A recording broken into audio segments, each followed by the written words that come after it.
Good morning dear students. In today's class we discuss very important topic revolt of 1857। Students, अभी तक आप लोग पढ़ चुके हो कि कैसे अंग्रेज़ों ने भारत में जो है अपना ट्रेड शुरू किया, अपना व्यापार शुरू किया, और वो भारत में स्पेशली ट्रेड पर्पस से ही आए थे। वो ऐसा सोचकर आए नहीं थे कि हम इंडिया में रूल करेंगे। इतनी बड़ी स्टेट है, इतना बड़ा कंट्री है, ठीक है, और वो देखने की ये पूरी की पूरी कंट्री जो है वो छोटी छोटी रियासतों में डिवाइडेड है, वो छोटे छोटे प्रोविंसेस में डिवाइडेड है, ठीक है। और कोई भी आप कह सकते हो कि एक उस टाइम पर तो कोई ऐसा इंडिया था ही नहीं कि अगर आप कह सको कि हमारी कोई टेरिटरी हो, कोई बाउंड्री की लिमिट हो, ठीक है। फॉर एग्ज़ाम्पल जैसे आज की बात कर लें, आज हमें पता है कि हमारी कंट्री की जो टेरिटरी है, ठीक है, वो पाकिस्तान वाली साइड पंजाब के अमृतसर तक लास्ट है, और जम्मू कश्मीर से बॉर्डर लग रहा है, ठीक है, गुजरात से बॉर्डर लग रहा है। तो ये हमारी लिमिट हो गई, और उससे अंदर कोई दूसरी कंट्री जो है एक्सटर्नल फोर्सेस एंटर नहीं कर सकती। लेकिन उस टाइम पर तो ऐसा कुछ था ही नहीं। अब जो 1857 का रिवोल्ट हुआ, इस रिवोल्ट का कारण क्या बना वो अभी हम समझेंगे। सबसे पहले ये देखिए, हमने लास्ट टाइम पढ़ा था स्टूडेंट्स कि अंग्रेज आए थे 1600 AD में इंडिया, ठीक है। उसके बाद हमने ये पढ़ा था कि 1757 AD में उन्होंने बैटल ऑफ प्लासी लड़ी थी, ठीक है। 1757 में बैटल ऑफ प्लासी जो हुई थी फाउट बिटवीन ब्रिटिशर्स, ठीक है जी, ब्रिटिशर्स एंड नवाब सिराजुद्दौला, जिसमें कि नवाब सिराजुद्दौला हार जाता है, ठीक है।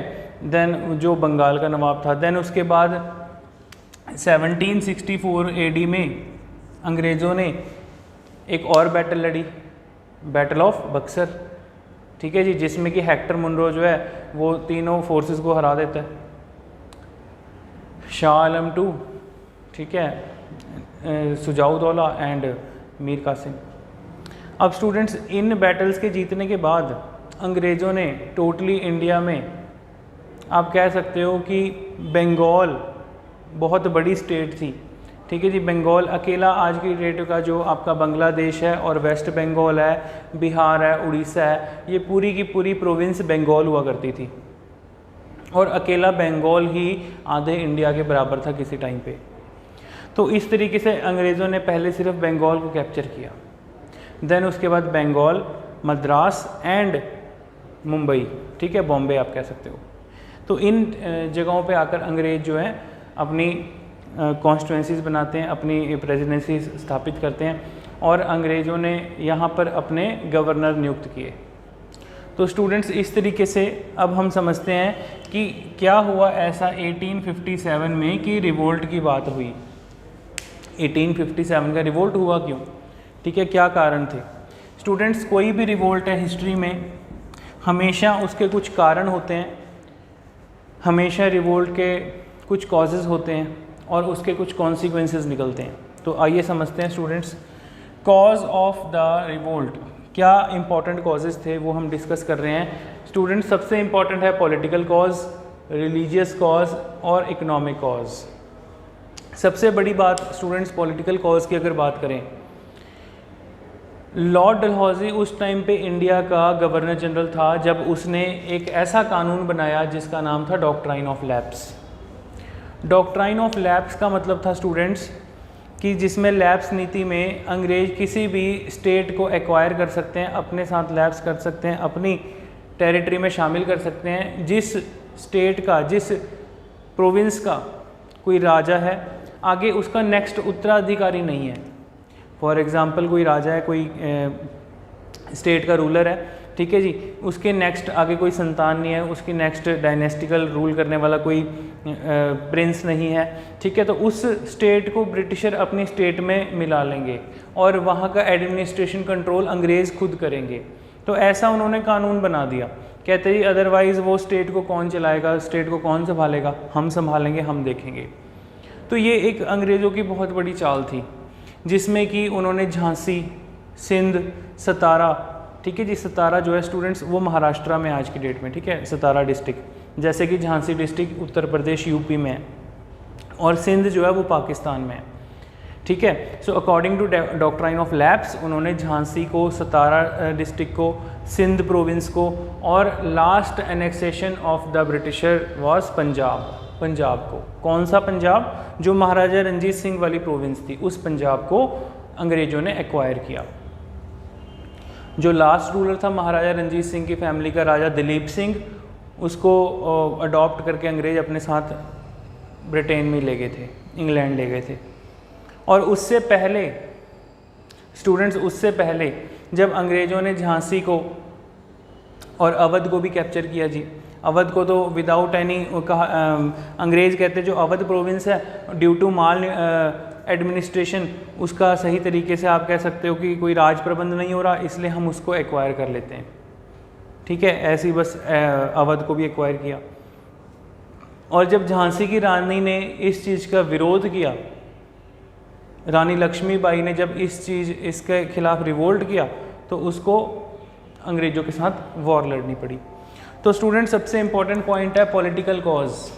ठीक है जी, जो नाना साहेब थे, अंग्रेज़ों ने उनकी पेंशन्स बंद कर दी।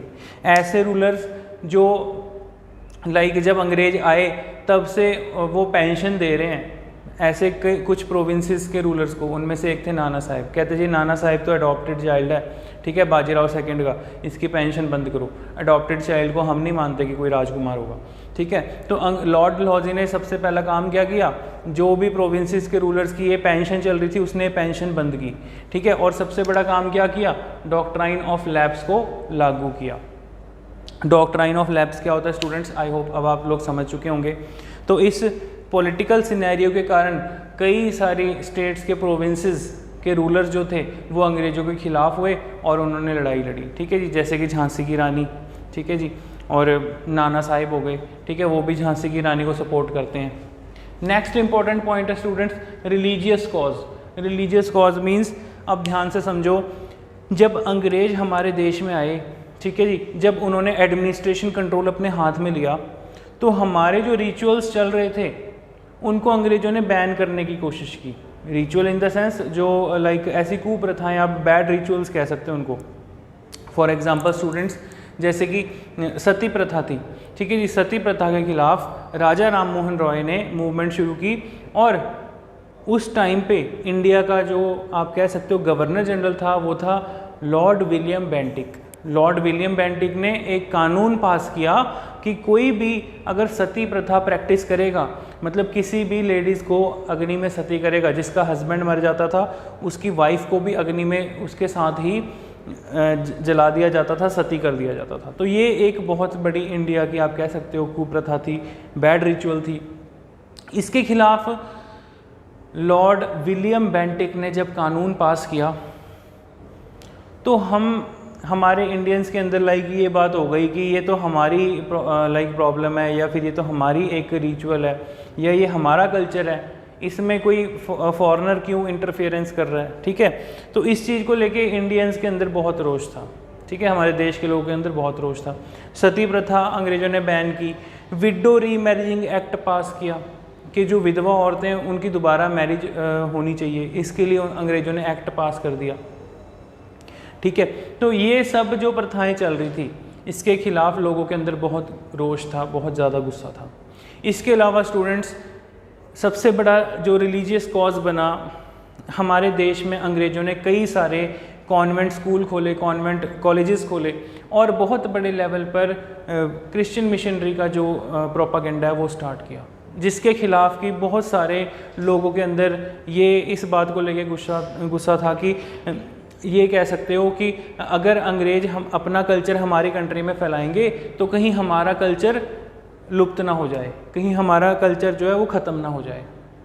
तो लोगों को सबसे बड़ा यही डर था कि अंग्रेज़ जो एक तो क्रिश्चियन मिशनरी कर रहे हैं, दूसरा काम कर रहे हैं इंग्लिश लैंग्वेज को प्रमोट कर रहे हैं। ठीक है जी, तो मैंने आपको पहले भी बताया था स्टूडेंट्स कि हमारे देश में एक अंग्रेज़ अफसर आया था, लॉर्ड मैकॉले। स्पेशली वो सिर्फ इसीलिए इंग्लिश एजुकेशन को यहाँ पर जो है स्टार्ट किया जाए, वो सिर्फ इसी पर्पस के लिए आया था कि इंडिया में कैसे हम इंग्लिश लैंग्वेज को प्रमोट कर सकते हैं। तो डेफिनेटली अंग्रेज़ों को स्कूल खोलने पड़ेंगे। ठीक है जी, कॉन्वेंट स्कूल ओपन हुए, कॉन्वेंट कॉलेजेस खुले गए। ठीक है जी, देन उसके बाद जो है इंग्लिश लैंग्वेज में लोगों को एजुकेशन देना स्टार्ट किया। ठीक है, तो ये आगे हम पढ़ेंगे, एजुकेशन डेवलपमेंट में ये पोर्शन पढ़ेंगे। ठीक है, इम्पॉर्टेंट पार्ट है ये भी, ठीक है। और जो कुछ ऐसे एक्ट थे जो अंग्रेज़ों ने पास किए वो भी आगे हम पढ़ेंगे, ठीक है, हिस्टोरिक डेवलपमेंट का पार्ट है। लेकिन डेवलपमेंट हो रही है अंग्रेज़ों की सेंस में, हमारे सेंस में क्या हो रहा है, हमको लग रहा है जी ये हमारे रिलीजन के साथ, हमारे कल्चर के साथ खिलवाड़ कर रहे हैं, ठीक है जी। तो ये सबसे बड़ा कारण बनता है, ठीक है। सोशल रिफॉर्म बाय ब्रिटिशर्स, जो ब्रिटिशर्स ने सोशल रिफॉर्म्स किए उसके खिलाफ लोगों के अंदर बहुत ज़्यादा गुस्सा था, बहुत ज़्यादा रोष था। नेक्स्ट इंपॉर्टेंट पॉइंट है students economic cause. Economic cause क्या हो सकता है, अब आपको पता होना चाहिए अंग्रेजों ने बहुत ज़्यादा हम पर टैक्सेशन, ठीक है, बहुत ज़्यादा टैक्स लगा देना, ठीक है, बहुत ज़्यादा कर वसूलना, ज़मींदारी सिस्टम, पीजेंट से बहुत ज़्यादा लगान वसूलना, ठीक है जी। और डिस्ट्रॉय द हैंडीक्राफ्ट इंडस्ट्री, जो हमारे देश में ऑलरेडी जो हैंडीक्राफ्ट इंडस्ट्रीज़ चल रही हैं, जो लोग लाइक आर्टिसंस वगैरह और जो लोग हाथ से बनाए हुए कपड़े बेच रहे हैं, ठीक है, जो लोग जो कारीगर हैं जो हाथ से बनाया सामान बेच रहे हैं, वो सारी हैंडीक्राफ्ट इंडस्ट्री को ब्रिटिशर्स ने रूइन कर दिया, टोटली डिस्ट्रॉय कर दिया, ख़त्म कर दिया। और उसका नतीजा क्या निकलता है कि इंडिया में अंग्रेज़ों ने हैवी इंडस्ट्री लगानी शुरू की और इंडस्ट्री के पर्पस पे उन्होंने इंडिया में स्टिच क्लॉथ वगैरह ये सब कुछ सेल करना शुरू किया। देन उसके बाद स्टूडेंट्स एक मेजर कारण बना था immediate cause, military cause. Military cause में लो सैलरी, अब जो इंडियन सोल्जर्स थे उनकी बहुत कम सैलरी, बहुत कम तनख्वाह, ठीक है जी, एज़ कम्पेयर टू ब्रिटिशर्स, जो ब्रिटिश ऑफिसर होते थे, ठीक है, and not rise to rank above the subedar. और सूबेदार के रैंक से जो है, जो भी इंडियन सोल्जर भर्ती होता था आर्मी में, रिक्रूट होता था, वो सूबेदार रैंक से ऊपर कभी नहीं जाता था, सूबेदार रैंक से नीचे ही रिटायर हो जाता था, या मैक्सिमम सूबेदार रैंक पर रिटायर हो जाता था। दूसरी साइड जो ब्रिटिश ऑफिसर्स थे, ठीक है जी, वो एक स्टार्टिंग ऑफिसर रैंक से स्टार्ट होके अबाउट ब्रिगेडियर और जनरल रैंक तक जाके रिटायर होते थे। तो हमारे इंडियंस के अंदर, इंडियन सोल्जर्स के अंदर ये सबसे बड़ा एक जो है रोष था इस बात को लेके, ठीक है। ये सबसे बड़ी इनइक्वालिटी को शो करता है उस टाइम की, कि उस टाइम पे कितना ज़्यादा डिस्क्रिमिनेशन होता था, कितनी ज़्यादा असमानता थी स्टूडेंट्स। और on the spot immediate cause बनता है यूज़ ऑफ एनफील्ड राइफल्स, ठीक है जी। जो इनफील्ड राइफल्स थी स्टूडेंट्स, अंग्रेज़ों ने एक नए प्रकार की बंदूकें इंट्रोड्यूस की इंडियन सोल्जर्स के लिए, उनका नाम था इनफील्ड राइफल्स, ठीक है जी। आप ये कह सकते हो कि जैसे रॉयल एनफील्ड कंपनी है, तो रॉयल एनफील्ड कंपनी भी जो है वो इंग्लैंड की ही है, और उसका उस टाइम पे जो मेन बिजनेस था, मेन इंडस्ट्री थी, वो वॉर इंडस्ट्रीज़ थी। और इनफील्ड राइफल जब इंट्रोड्यूस की गई इंडियंस के लिए, इंडिया भेजी गई, उसकी एक खासियत थी, उसका जो कारतूस होता था वो मुंह से छिलना पड़ता था और फिर लोड करना होता था। उसके कारतूस के ऊपर, उसकी गोली के ऊपर आप कह सकते हो गाय और सूअर की चर्बी लगी हुई थी। तो ये इमीडिएट एक कॉज बनता बहुत बड़ा उस टाइम पे, क्योंकि सारे के सारे जो सोल्जर्स थे, जो लोअर रैंक के सोल्जर्स थे, सिपाही थे ब्रिटिश आर्मी में, या तो वो हिंदू थे या मुस्लिम थे। अब आपको पता होना चाहिए कि हिंदू जो थे, ठीक है, वो गाय का जिस लगा हुआ है, जिसके ऊपर गाय और सूअर की चर्बी लगी हुई है जिस कारतूस पे, कैसे यूज़ कर सकते हैं गाय की चर्बी। और मुस्लिम जो है वो सूअर का मीट नहीं खाते हैं, ठीक है, आपको ये पता होना चाहिए, बेसिक पॉइंट है। तो वो मुस्लिम वाली चर्बी जो सूअर की चर्बी जो होती है, ठीक है, लगे हुए कारतूस पे, तो मुस्लिम उसको मुँह से नहीं छिल सकते थे। तो ये सबसे बड़ा कारण बनता है स्टूडेंट्स कि उस टाइम के ऊपर इमीडिएटली मेरठ में एक अंग्रेज़ों के ख़िलाफ़ एक छोटी सी म्यूटनी हो जाती है, ठीक है जी। जो ब्रिटिश आर्मी में जो इंडियन सोल्जर होते हैं वो अंग्रेज़ों के ख़िलाफ़ एक म्यूटनी कर देते हैं, ठीक है, आप कह सकते हो एक बगावत कर देते हैं। रिवोल्ट वहीं से शुरू होता है 10 मई 1857 से, ठीक है जी, 1857। तो उस टाइम पर आपको पता होना चाहिए स्टूडेंट्स कि मेरठ में 36 बटालियन के मंगल पांडे जो थे, मंगल पांडे ने ये रिवोल्ट किया। मंगल पांडे को जब गुस्सा आता है वो इसके खिलाफ़ आवाज़ उठाते हैं, तो वो एक अंग्रेज़ अफसर को गोली मार देते हैं जो कि उनकी बात नहीं मानता। मंगल पांडे पहले जाके रिक्वेस्ट करते हैं कि आप ये इनफील्ड राइफल्स का यूज़ हमसे मत करवाओ, क्योंकि ऐसा करके आप लोग हमारा धर्म भ्रष्ट कर रहे हो, आप लोग हमारा धर्म ख़त्म कर रहे हो। तो मंगल पांडे क्या करते हैं, जाकर अपने अंग्रेज अफसर को गोली मार देते हैं और इस इंसिडेंट के बाद मंगल पांडे को फांसी की सज़ा हो गई थी। So Mangal Pandey was the first martyr of 1857 revolt. तो स्टूडेंट्स एग्ज़ाम में क्वेश्चन पूछा जा सकता है कि 1857 के रिवोल्ट के पहले शहीद कौन थे, आंसर इज़ मंगल पांडे।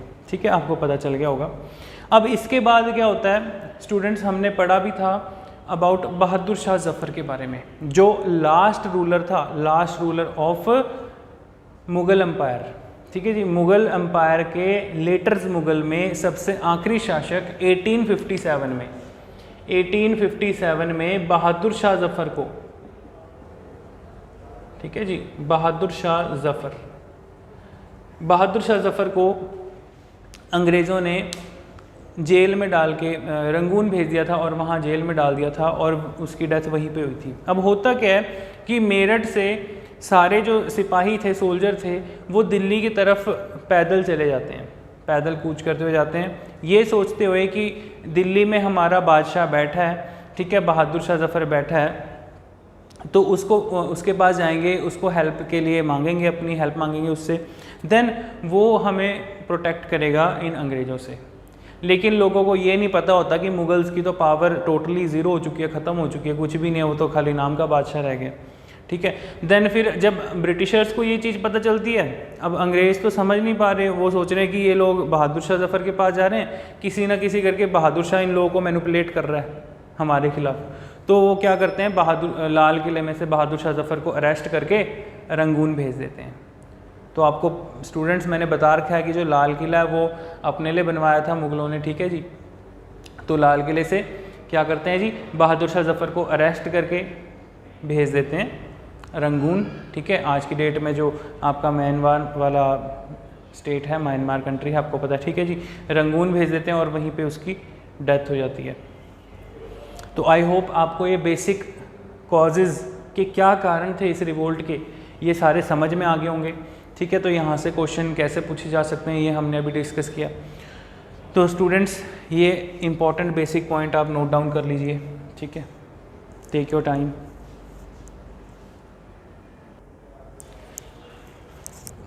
हाँ जी स्टूडेंट्स, आगे देखते हैं नेक्स्ट।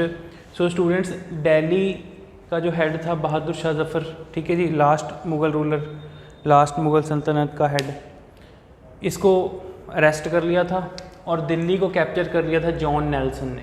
ठीक है जी, जॉन नेल्सन ने दिल्ली को कैप्चर कर लिया था, इसको अरेस्ट करके कहाँ भेज दिया था, रंगून डिपोर्ट कर दिया था। ठीक है, नेक्स्ट, अब ये सारे मैंने आपके सामने वो प्लेसेस लिख दिए हैं जहाँ पर 1857 का रिवोल्ट हुआ था। ठीक है, जिन जिन लोगों ने पार्टिसिपेट किया था। एग्ज़ाम में क्वेश्चन पूछा जा सकता है स्टूडेंट्स, एक साइड आपको पर्टिकुलर सिटीज़ के एरियाज़ के नाम दे दिए जाएंगे, ठीक है जी, और दूसरी साइड आपको हो सकता है ऑप्शन दे दिए जाएंगे ऊपर नीचे करके, कि पूछ लेंगे कौन सा ऑप्शन करेक्ट है। ठीक है, तो कानपुर में जो रिवोल्ट हुआ था वो किसने किया था, नाना साहिब ने और तांतिया टोपे ने, इन दोनों ने मिलकर किया था। बाद में नाना साहिब नेपाल भाग गए थे और तांतिया टोपे को एक अंग्रेज अफसर था कॉलिन कैंपबेल, ठीक है जी, कॉलिन कैंपबेल ने जो है तांतिया टोपे को शहीद कर दिया था। नेक्स्ट, झांसी में जो रिवोल्ट हुआ था किसने किया था, रानी लक्ष्मीबाई ने। तो रानी लक्ष्मीबाई अपनी स्टेट को बचाने के लिए लड़ती है, ठीक है जी, लेकिन झांसी को कौन कैप्चर कर लेता है, ह्यूज रोज। ठीक है, वेरी वेरी इंपॉर्टेंट, ह्यूज रोज ने झांसी को कैप्चर कर लिया था। ठीक है जी, और रानी लक्ष्मीबाई की लड़ाई में जो है वॉर में डेथ हो गई थी, शहीद हो गई थी। ठीक है, और बाद में रानी लक्ष्मीबाई का इसने स्टैचू भी बनवाया था ह्यूज रोज ने। ठीक है, इंपॉर्टेंट पॉइंट है। लखनऊ में जो रिवोल्ट हुआ था किसने किया था, बेगम हजरत महल ने, लेकिन लखनऊ का रिवोल्ट भी फेल हो जाता है और कॉलिन कैंपबेल लखनऊ को कैप्चर कर लेता है और बेगम हजरत महल भी जो है वो नेपाल भाग जाती है। तो रानी बेगम हजरत महल और नाना साहिब ये दोनों जने नेपाल चले गए थे। ठीक है, नेक्स्ट इज़ बरेली। बरेली में जो रिवोल्ट हुआ था वो किया था खान बहादुर खान ने। ठीक है जी, बरेली का जो रिवोल्ट था वो खान बहादुर खान ने किया था। बिहार में जो रिवोल्ट हुआ था वो किया था कुंवर सिंह ने। ठीक है जी, लेकिन इसको भी कैप्चर कर लिया था विलियम टेलर ने, इस अंग्रेज अफसर ने इसको कैप्चर कर लिया। और मेरठ में जो रिवोल्ट हुआ था वो किया था मंगल पांडे ने, और इन्होंने 34th इन्फेंट्री के एक सार्जेंट मेजर को गोली मार के उसकी हत्या कर दी थी। तो स्टूडेंट्स इंपॉर्टेंट पॉइंट है, ठीक है जी, आपको पता होना चाहिए कि कहाँ कहाँ किसने किसने रिवोल्ट किए। लेकिन ये सारे जो छोटे रिवोल्ट थे ये सारे के सारे दबा दिए गए थे, सप्रेस कर दिए गए थे। और ये 1857 का जो रिवोल्ट था स्टूडेंट्स, 1857 का ये जो रिवोल्ट था ये सप्रेस कर गया था और ये रिवोल्ट फेल हो गया था। ये जो विद्रोह हुआ अंग्रेज़ों के ख़िलाफ़ इसको दबा दिया गया और ये रिवोल्ट फेल हो गया। इसके पीछे क्या कारण थे स्टूडेंट्स? इसके भी कुछ कॉजेज़ थे, कॉन्सिक्वेंसेस निकले कि क्यों ये रिवोल्ट फेल हुआ।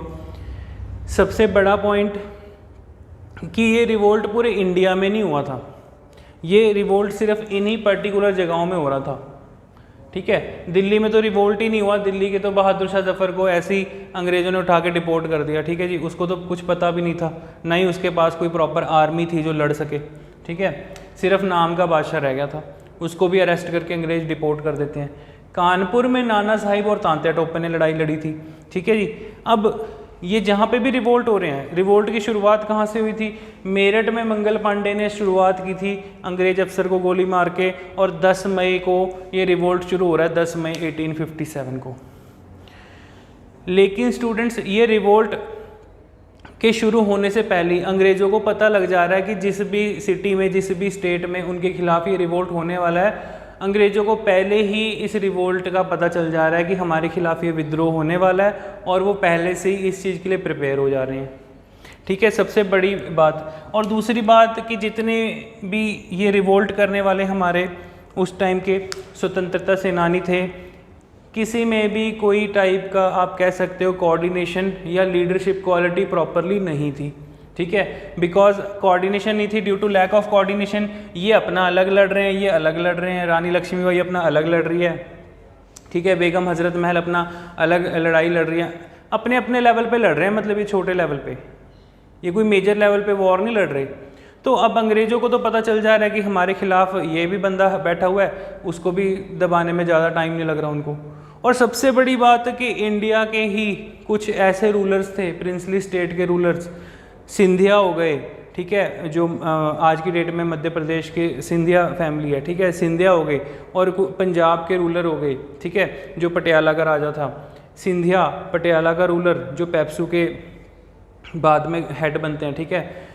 और सबसे बड़ी बात होलकर्स हो गए, ठीक है, ये सब के सब जो हैं, और कुछ राजपूत स्टेट्स के प्रिंसली रूलर हो गए, ये सब के सब अंग्रेज़ों को हेल्प कर रहे हैं, सपोर्ट कर रहे हैं, पूरी सपोर्ट कर रहे हैं अंग्रेज़ों को, ठीक है जी।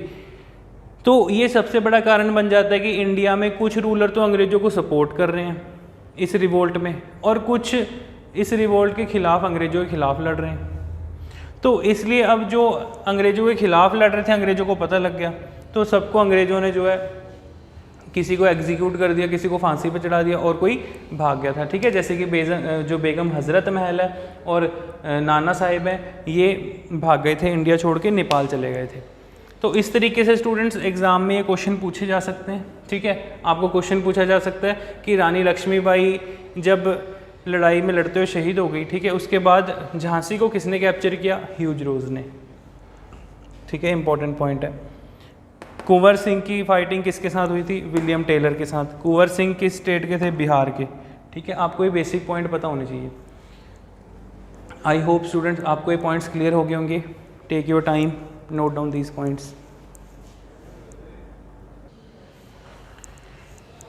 हाँ जी स्टूडेंट्स, आगे देखेंगे कुछ इंपॉर्टेंट हिस्टोरियंस के नेम और उनके व्यूज़ के क्या क्या थे इस रिवोल्ट को लेके।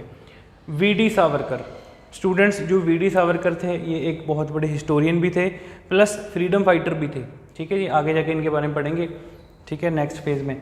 तो वी.डी. सावरकर ने जो है इसको फर्स्ट वॉर ऑफ इंडिपेंडेंस कहा गया है। वेरी वेरी इंपॉर्टेंट, ये बहुत बार एग्जाम में क्वेश्चन पूछा जा चुका है और ये क्वेश्चन रिपीट होता ही होता है। वी.डी. सावरकर ने इस 1857 के रिवोल्ट को क्या कहा था? फर्स्ट वॉर ऑफ इंडिपेंडेंस, स्वतंत्रता की पहली लड़ाई, ठीक है जी। तो जो 1857 का रिवोल्ट हुआ था, ऐसा मान लीजिए कि इनके व्यूज़ के अकॉर्डिंग वो हमारी आज़ादी की पहली लड़ाई थी, ठीक है जी, स्वतंत्रता की पहली लड़ाई। आर.सी. मजूमदार, आर.सी. मजूमदार जो थे ये भी बहुत बड़े हिस्टोरियन थे। इनके व्यूज़ के according neither first nor a national war of independence. कहते जी ये कोई पहली नहीं है, इससे पहले भी और भी रिवोल्ट हुए हैं अंग्रेज़ों के खिलाफ, ठीक है जी। इससे पहले आप कह सकते हो पाइका रिवोल्ट हुआ था उड़ीसा में, ठीक है, संथाल रिबेलेंस हुए हैं कई, ठीक है। तो अंग्रेज़ों के खिलाफ ऐसे रिवोल्ट्स होते रहे हैं, ठीक है। लेकिन ये अपने आप में एक मेजर था, आप कह सकते हो उस टाइम पे, क्योंकि ये इंडिया के कई सारे हिस्सों में हो रहा था, ठीक है। तो इनके according neither first nor a national war of independence. Malleson ने क्या कहा जी, अंग्रेज अफसर था, मेल्सन कहता है ये एक सिपाही म्यूटनी थी, कुछ नहीं थी, सिपाहियों ने हमारे खिलाफ एक विद्रोह कर दिया था, इट्स अ काइंड ऑफ ए सिपाही म्यूटनी, जिसको अंग्रेजों ने इजीली सप्रेस कर दिया, दबा दिया। सर जॉन सेली कहता होली अनपैट्रियोटिक एंड सेल्फिश सिपाही म्यूटनी। कहता जी ये एक पैट्रियोटिक होता है देशभक्ति वाला, कहता है ये जो रिवोल्ट हुआ इसमें कोई देशभक्ति नहीं थी इन लोगों में, और ये क्या था, टोटली एक सेल्फिश सिपाही म्यूटनी थी। मतलब कि जो इंडियन जो सोल्जर्स हैं वो गुलामी तो ब्रिटिश सरकार की कर रहे हैं, ब्रिटिश आर्मी की कर रहे हैं, लेकिन वो उनके ही खिलाफ बगावत कर रहे हैं, ठीक है। नमक भी अंग्रेज़ों का खा रहे हैं और अंग्रेज़ों के खिलाफ उन्होंने बगावत भी कर दी, तो इसलिए उस अंग्रेज अफसर ने कह दिया इसको सेल्फिश सिपाही म्यूटनी, और कहता है इसमें कुछ भी पेट्रियोटिक नहीं था, टोटली अनपेट्रियोटिक था ये। पेट्रियोटिक मीन्स कि जहाँ पर एक नेशन स्टेट बनाने की बात होती है, ठीक है। ये थोड़ा सा आप कह सकते हो कि यहाँ पे डेप्थ में बात की गई है। पेट्रियोटिक आप कह सकते, अब जैसे मान लो कोई एक अपनी प्रोविंस का एक रूलर लड़ रहा है अंग्रेज़ों के खिलाफ, बाकी के रूलर्स सपोर्ट भी कर रहे हैं अंग्रेज़ों को, जो कुछ अंग्रेज़ों के जिनके साथ अच्छे फ्रेंडली रिलेशन है वो सपोर्ट कर रहे हैं, तो कहते हैं मतलब पेट्रियोटिक कहाँ से हो गया। यहाँ पे कोई नेशन स्टेट बनाने की तो बात ही नहीं हो रही, ठीक है। तो इंडिया की कोई प्रॉपर टेरिटरी बनाने की तो बात कर ही नहीं रहा है, जो भी लड़ रहे हैं वो सिर्फ अपनी अपनी स्टेट्स को बचाने के लिए लड़ रहे हैं, ठीक है। तो ये कहा था सर जॉन सेली ने, ठीक है जी। अब इस रिवोल्ट के बाद स्टूडेंट्स होता क्या है, इसके कुछ कॉन्सिक्वेंसेस निकलते हैं, और उसके बाद आप कह सकते हो इसके कुछ इम्पैक्ट जो पड़ते हैं इंडिया के ऊपर प्लस ब्रिटिश सरकार के ऊपर। इस रिवोल्ट के बाद स्टूडेंट्स इंडिया में अंग्रेज़ों ने नया कानून पास किया, इम्पॉर्टेंट पॉइंट है। लास्ट आप ये कह सकते हो last governor general of India और first viceroy of India. Last governor general क्यों? क्योंकि जो अंग्रेजों के गवर्नर जनरल थे 1857 में जो बंदा गवर्नर जनरल था उसके उस गवर्नर जनरल के पद को छीन के जो इंग्लैंड की क्वीन थी, क्वीन विक्टोरिया, उसने उस रैंक को हटा के उसको वाइसरॉय ऑफ इंडिया बना दिया। 1857 के टाइम पे लॉर्ड कैनिंग था जी, lord Canning. Very very important question, बहुत बार ये क्वेश्चन एग्जाम में रिपीट होता है स्टूडेंट्स, ठीक है। बहुत बार एग्जाम में क्वेश्चन पूछा जाता है कि who was the last governor general of India, ठीक है जी, और फर्स्ट वाइसरॉय ऑफ इंडिया। तो लास्ट क्यों है? क्योंकि 1857 के बाद जो गवर्नर जनरल वाला रैंक था वो छीन लिया गया था, ठीक है जी। जो ब्रिटिश पार्लियामेंट थी, जो इंग्लैंड की क्वीन थी उसने, ठीक है जी, और ब्रिटिश पार्लियामेंट ने कुछ नए लॉ बना दिए, कंपनी एक्ट हटा दिया। ईस्ट इंडिया कंपनी के जो आप कह सकते हो मर्चेंट्स थे उनसे सारी पावर अपने पास लेके अब टोटली ब्रिटिश राज जो है इंडिया में स्थापित किया गया। अंडरस्टैंड? तो 1857 के टाइम पे जो इंडिया का फर्स्ट वाइसरॉय था लॉर्ड कैनिंग और लास्ट गवर्नर जनरल भी यही था। मतलब टाइम पीरियड इसका ही चल रहा था। इससे इसका जो आप कह सकते हो इससे रैंक लेके गवर्नर जनरल का जो गवर्नर जनरल की पावर्स हैं वो लेके इसको वाइसरॉय ऑफ इंडिया बना दिया। अब वाइसरॉय ऑफ इंडिया जो होगा वो ब्रिटिश पार्लियामेंट के लिए और क्वीन के लिए आप कह सकते हो as a supervisor of India में है, या कह सकते हो कि जस्ट उसका जो रोल क्या है, सिर्फ वो सारी रिपोर्ट जो है पार्लियामेंट इंग्लैंड की पार्लियामेंट को और क्वीन को भेजेगा, ठीक है। और उसके पास कोई भी अब मिलिट्री पावर नहीं रही। मिलिट्री पावर अब सारी की सारी डायरेक्ट इंग्लैंड से चलाई जाएगी। इंग्लैंड जो है अब नए नए एक्ट जो पास करेगा इंडिया में, ठीक है, वो एक्ट के अकॉर्डिंग इंडिया में रूल होगा।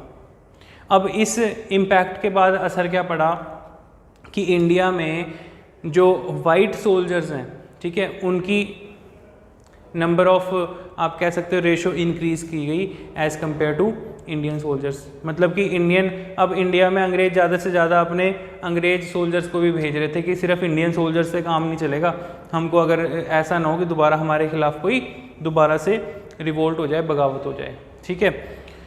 और इसके अलावा स्टूडेंट्स इंग्लैंड में इस बात को भी, इस बिल को भी पास कर देते हैं कि जो डॉक्ट्राइन ऑफ लैप्स लागू की थी लॉर्ड डलहौजी ने, उसको एबॉलिश कर दिया जाए, ठीक है। और जो प्रिंसली स्टेट्स के रूलर्स हैं, ठीक है, जिनकी स्टेट्स अंग्रेज़ों ने एक्वायर कर रखी है, वो उनको वापस कर दी जाए। तो इस टाइप के कुछ नए आप कह सकते हो कि इम्प्लीमेंट कर दिए गए थे कुछ रूल्स को, ठीक है। आई होप आपको ये चीज़ें समझ में आ गई होंगी स्टूडेंट्स। तो ये था 1857 का रिवोल्ट, ठीक है, जो हमने आज डिटेल में डिस्कस किया। कौन कौन से क्वेश्चन एग्ज़ाम में पूछे जाते हैं वो डिस्कस कर लिए। तो स्टूडेंट्स अब आप डिटेल में इस वीडियो को बार बार देखें, ठीक है, और इसकी मैं PDF आपको ग्रुप में प्रोवाइड कर दूँगा, ठीक है students. So now we wind up our session. Thank you.